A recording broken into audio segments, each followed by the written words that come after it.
जय मसीह की मेरे प्रिय भाइयों और बहनों।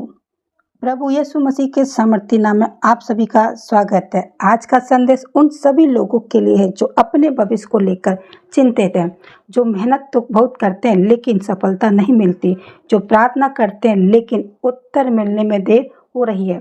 क्या आपने कभी सोचा है कि कुछ लोग थोड़ी मेहनत में भी आगे बढ़ जाते हैं और कुछ लोग बहुत मेहनत करने के बाद भी संघर्ष करते रहते हैं।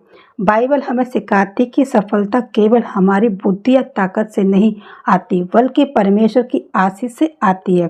नीति वचन 16:3 में हमें ये सिखाता है कि अपने सब काम प्रभु को सौंप दो। इसका अर्थ यह नहीं कि हर निर्णय, हर योजना और हर सपना पहले परमेश्वर के हाथों में रखो। तब हम अपने जीवन की भागदौड़ परमेश्वर को देते हैं, तब वह हमारे मार्ग को सीधा करता है।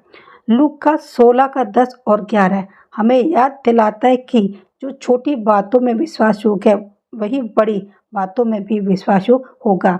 परमेश्वर पहले हमारे चरित्र को देखता है, फिर हमें बड़ी जिम्मेदारियां देता है। जब कठिनाइयां आती हैं तब यशायाह 41:10 हमें साहस देता है, डरो मत क्योंकि परमेश्वर तुम्हारे साथ है।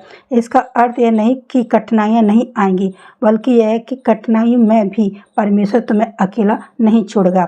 यिर्मयाह 17:7 कहता है कि जो मनुष्य यहोवा पर भरोसा रखता है वह धन्य है। संसार का भरोसा टूट सकता है लेकिन परमेश्वर का वचन कभी नहीं टूटता। व्यवस्था विवरण 8:18 हमें याद दिलाता है कि यदि हमारे पास धन, काम, सामर्थ्य या सफलता है तो उसका स्रोता परमेश्वर है। इसलिए घमंड नहीं, धन्यवाद करना सीखें।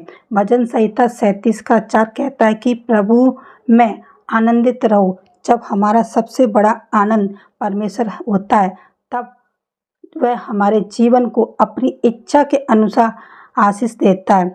और नीति वचन 3:1 और 4 हमें सिखाता है कि परमेश्वर की शिक्षा और आज्ञा को अपने हृदय में रखो। ऐसा जीवन परमेश्वर और मनुष्य दोनों की दृष्टि में आधार पाता है। फिलिप्पियों 4:17 हमें याद दिलाता है कि परमेश्वर केवल बाहरी आशीष नहीं बल्कि ऐसा जीवन चाहता है जिसमें आत्मिक फल दिखाई दे, प्रेम, विश्वास, आज्ञाकारिता और उदारता। यदि आप चाहते हैं कि परमेश्वर आपके जीवन में कार्य करे तो केवल आशीष मत मांगिए, पहले अपने जीवन को उसके हाथ में सौंप दीजिए।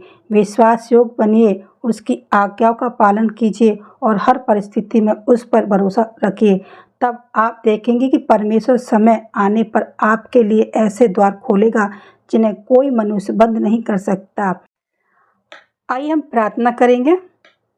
हे स्वर्गीय पिता, हम आपका धन्यवाद करते हैं कि आपका वचन हमें जीवन का सही मार्ग दिखाता है। हमें ऐसा हृदय दीजिए जो आप पर पूरा भरोसा रखे। हमें छोटी छोटी बातों में भी विश्वास योग्य बनने की सामर्थ्य दीजिए। हमारे भय को दूर कीजिए, हमारे कदमों की अगुवाई कीजिए और हमें ऐसा जीवन जीने में सहायता दीजिए जिससे आपका नाम महिमा पाए। प्रभु, जो भी यह संदेश सुन रहा है उनके जीवन में अपनी शांति, बुद्धि, सुरक्षा और आशीष बरसाइए। यह प्रार्थना हम प्रभु यीशु मसीह के नाम में मांगते हैं। आमीन।